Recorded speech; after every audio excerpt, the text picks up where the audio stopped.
So Thunder started last night.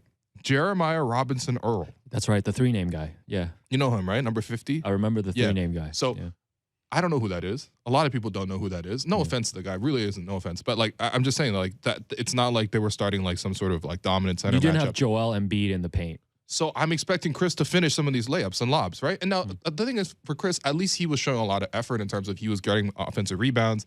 You know, he wasn't really converting, but, you know, some of those things were okay.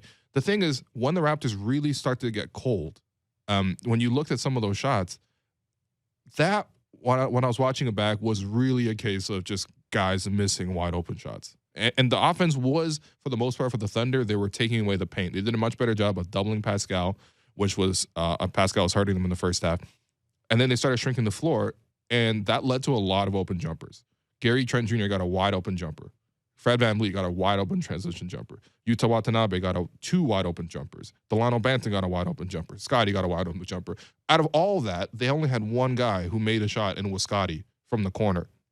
And that was the 3 points during the 25-3 run. But other than that, there was a lot of bad shot making from the Raptors. And I'm not trying to say that, look, this is just one of those things where it's a make or miss league or whatever.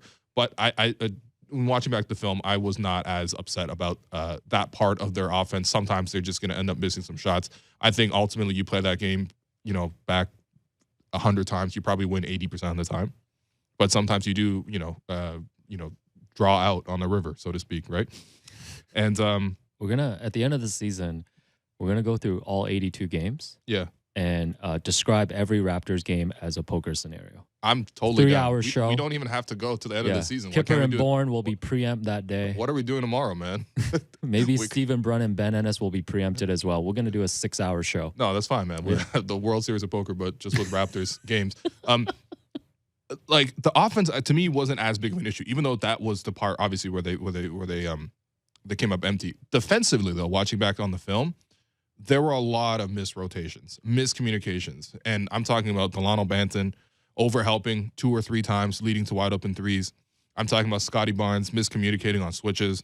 I'm talking about Gary Trent Jr. lagging a little bit too long in the paint and not getting out to the perimeter. I'm talking about Pascal Siakam occasionally letting people drive by him. You know, there was a lot of, I'm not even sure if this was a strategy. It must have been a strategy because everyone was doing it. But just pressing up so high on the guards up top, especially Shea, that you're just encouraging him to go into the paint and then almost putting yourself in rotation on purpose, which does make sense in the sense that you would prefer him to drive into a crowd and then potentially turn it over. But when you show him the same look over and over again and you're not rotating well behind him, all you're really inviting him to do is carve you apart, and that's exactly what Shea did in the third quarter. To be honest, I had more of an issue with the defense in the third quarter than I had with the offense. Offensively, they just missed some shots that they really could have made. Towards the end, Fred took 2 bad shots in that stretch trying to will them back to life. But defensively, though, they got to watch back through the film. I guess they couldn't do so in practice because practice was canceled. But if they had gone to practice, I'm sure Nick could have pulled up the entire sequence of the third quarter, just like I watched, and grilled them. Oh, Nick's on a Zoom call with them right now. You think so? Yeah, definitely.